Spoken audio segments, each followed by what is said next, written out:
अस्सलाम वालेकुम बच्चों, उम्मीद करता हूँ सब खैरियत से होंगे। आज का हमारा टॉपिक है एप्लीकेशंस ऑफ आर्चिमेड्स प्रिंसिपल। आर्चिमेड्स के कानून, उसके लॉ, उसके असूल की कुछ अमली मिसालें कौन कौन सी हैं। सबसे पहले बच्चों है हॉट एयर बलून। बच्चों, why hot air balloons rise and float in mid air? Why hot air balloons rise and float in mid air? एक hot air balloon जो होता है वो मिड में जाते हुए, जब हवा के मिड में जाता है, आसमान में जब जा रहा होता है और वो हवा के मिड में आता है, दरमियान में आता है, तो वो फ्लोट क्यों करता है, ऊपर क्यों जाता है? ठीक है बच्चों, वो फ्लोट क्यों कर रहा होता है, वो तैर क्यों रहा होता है, ऐसे जा रहा होता है और ऊपर जा रहा होता है। एक तो फ्लोट कर रहा होता है, एक तो ऊपर जा रहा होता है। ऐसा क्यों होता है? ठीक है बच्चों, तो because of the density of the hot air balloon is less than the surrounding air. तो ऐसा क्यों होता है? क्योंकि जो डेंसिटी होती है द हॉट एयर की, जो यहाँ पे होती है बलून की, is less than the surrounding air. इसके सराउंडिंग के एरिया से जो क्या है, जो डेंसिटी होती है बलून की, इस बलून की जो है होती है, उसकी जो डेंसिटी होती है वो कम होती है। ठीक है, बलून की जो डेंसिटी है हवा की वो कम है बनिस्बत किसके? इसके सराउंडिंग के।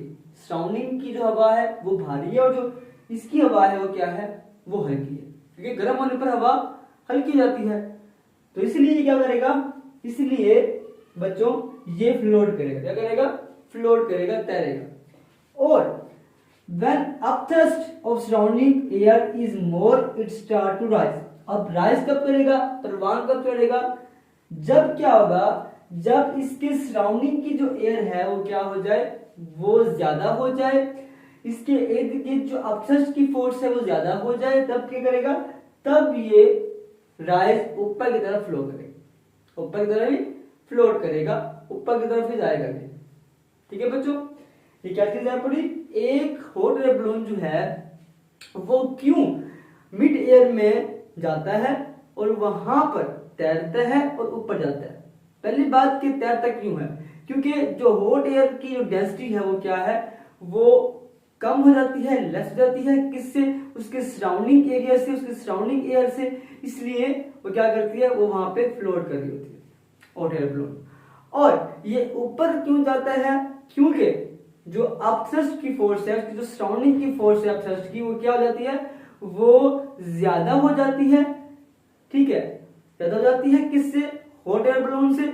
जिससे क्या होता है, वो उसको ऊपर की तरफ पुश करता है और जो हॉट एयर बलून होता है वो ऊपर की तरफ मूव करता है।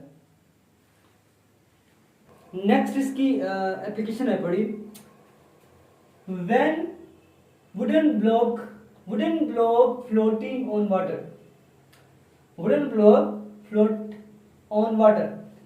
एक wooden block जो है वो लकड़ी का एक तख्ता जो होता है, टुकड़ा ले लो आप लकड़ी का, वो क्यों फ्लोट करता है, तैरता है पानी के ऊपर?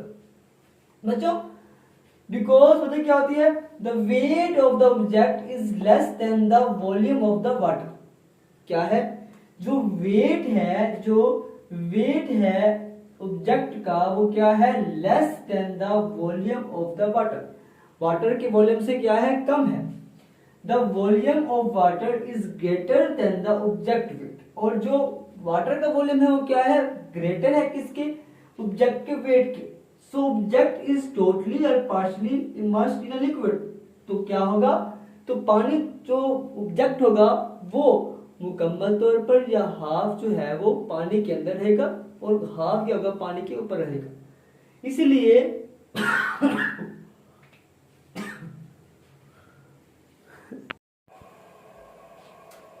जी बच्चों, अब है इसकी application of Archimedes principle. Application of Archimedes principle की तीसरी जो एप्लीकेशन है पड़ी, वो है जी सबमरीन के बारे में। सबमरीन जो है वो पानी के ऊपर भी तैरती है और पानी के नीचे भी तैरती है। अब सबमरीन पानी के नीचे कैसे तैरती है, पानी के ऊपर कैसे तैरती है, ये देखते हैं हम।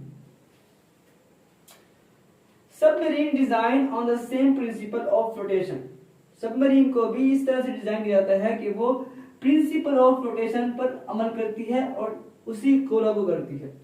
It floats when the weight of the water equal to the volume of water, ये तब तैरती है जब क्या हो, जब जो वेट है उस सबमरीन का वो क्या आ जाए, वो इक्वल आ जाए या फिर बराबर आ जाए, इक्वल आ जाए मतलब बराबर आ जाए, या फिर क्या हो जाए, ज्यादा हो जाए किससे, the volume of the water, water के वॉल्यूम से।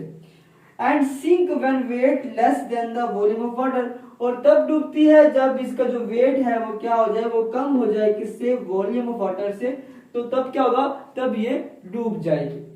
अब बच्चों सबमरीन में क्या होता है, सबमरीन में होते हैं टैंक सिस्टम, ठीक है, ऊपर होते हैं टैंक। अब जैसे ही हम इन टैंकों के अंदर पानी को भरते हैं तो क्या करती है, it has system of tanks which can be filled with water, इनके अंदर सिस्टम होता है, टैंक्स लगे होते हैं, और वो जो टैंक्स हैं पर जैसे ही हम उनको भरते हैं पानी के साथ तो क्या होता है, and then float under the water, तब क्या करेगी, तब सबमरीन जो होगी वो पानी के अंदर तैरेगी, और जैसे ही हम इसको एम्प्टी कर देंगे, इन टैंक्स को एम्प्टी कर देंगे, इसमें से पानी निकाल देंगे, तो क्या करेगी, ये जो सबमरीन है ये ऊपर की तरफ तैरेगी, हल्की हो जाएगी, इसका जो वेट होगा वो अपथ्रस्ट की फोर्स से क्या हो जाएगा, ज्यादा हो जाएगा, इसलिए ये ऊपर तैरेगी, और जैसे हम इसके अंदर पानी भरेंगे टैंक्स के अंदर तो इसका जो वेट होगा वो अपथ्रस्ट की फोर्स मतलब वॉल्यूम ऑफ द वाटर से क्या हो जाएगा, ज्यादा हो जाएगा, जिसकी वजह से नीचे डूब जाएगी। तो ये है असूल किसका, सबमरीन का।